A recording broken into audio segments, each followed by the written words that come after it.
નામ નામ મીઠું મીઠું મીઠું તો બધું અલગ થઈ જાય આપણે ઓલો બોલો ના જેમ હતું એમ ફ્રેન્ડ કેમ છો? બધા મજામાં? હું પણ મજામાં છું. બધાને મારા અંતરના જય સ્વામિનારાયણ. સ્વાગત છે એક નવા બ્લોગમાં. આજે તો હવામાં છોકરીએ પોપટને રમણાનું કામ ચાલુ કરી દીધું હતું ને અત્યારે નમસ્વીને મામી ગયા છે મંગળવારીમાં. અહીંયા નજીક મંગળવારી ભર અહીંયા ગયા છે અને આપણે વારો છે રસોડાનું કામ કરવાનો. તો અત્યારે દાળ ભાત તો બફાઈ ગયા છે, ફ્લાવર પણ સુધારાઈ ગયું છે. તો ચાલો હવે આપણે શરૂઆત કરી દઈએ રસોઈ.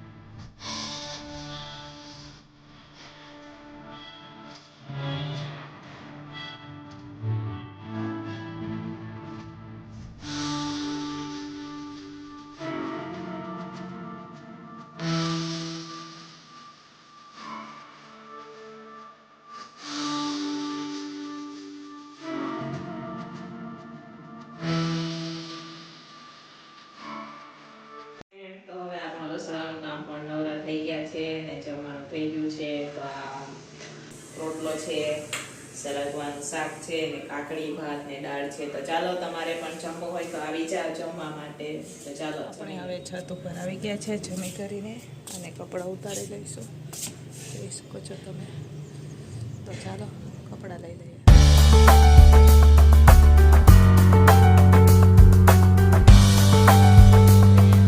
અત્યારે વાગી ગયા છે 5 ને આજે પણ વરસાદ જેવું વાતાવરણ થઈ ગયું છે અને આજ તમે જોઈ શકો છો આ અમારે આખા વરસના ઘઉં આવી ગયા છે ફ્રેન્ડ. અમારે અત્યારે તો અહીંયા અમે લોકોએ 10 જ બાચકા નખાવ્યા છે. બાકીના જે કાંઈ ઘઉં છે એ જાશે રાજુની ફેક્ટરીએ. તો અમે લોકોએ 30,000ના ઘઉં લીધા છે કેમ કે અમારું રસોડું ચાલે, 20 છોકરાનું ટિફિન હોય એટલે 30,000ના ઘઉં લીધા છે. તો આ ઘઉં કાલે પલળતા રહી ગયા હતા ને કાલે બપોર પછી થોડીક તબિયત પણ ખરાબ થઈ ગઈ હતી. તો કાલનો વિડીયો તો પછી બપોર પછી તો નમસ્તે બનાવ્યો હતો. તો આ ઘઉં અમારે આખા વરસના ભરાઈ ગયા છે. 30,000ના ઘઉં આવ્યા છે. એ અત્યારે તો એના પૈસા અમારા સેટ જ દેતા હોય, પછી અમે લોકો પગારમાંથી કપાવી દેતા હોય છે. તો આપણે ઘઉં પણ આવી ગયા છે ને અહીંયા અમારે નવા મહેમાન આવી ગયા છે. જોઈ શકો છો તમે.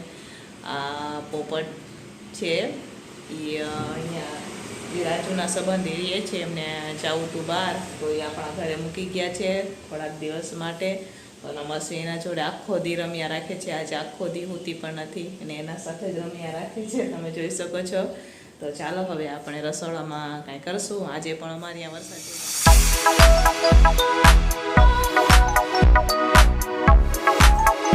આપણે રીંગણ બટેકાનું શાક બનાવી દીધું છે અને બીજી ખીચડી બનાવશું, ઢીલી ખીચડી બનાવશું અને રોટલી ને અહીંયા મેં બનાવી દીધું છે મારા માટે મોસંબીનું જ્યુસ બનાવી દીધું છે. તો ચાલો તમારે પણ પીવું હોય તો મોસંબીનું જ્યુસ.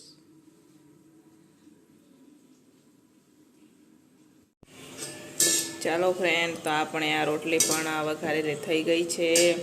અહીંયા સરગવાનું શાક છે, અહીંયા રોટલા બનવાનું ચાલુ છે. આમાં છે રીંગણ બટેકાનું શાક અને આ ખીચડી છે. રોટલી પૂરી થઈ ગઈ એટલે રોટલા બનવાનું ચાલે છે. તો ચાલો તમારે પણ અમારી સાથે વઘારેલી રોટલી ખાવી હોય તો આવી જાઓ. તો હવે આપણે આ વિડીયોને અહીંયા જ એન્ડ કરશું. મળશું પાછા કાલે એક નવા વિડીયો સાથે.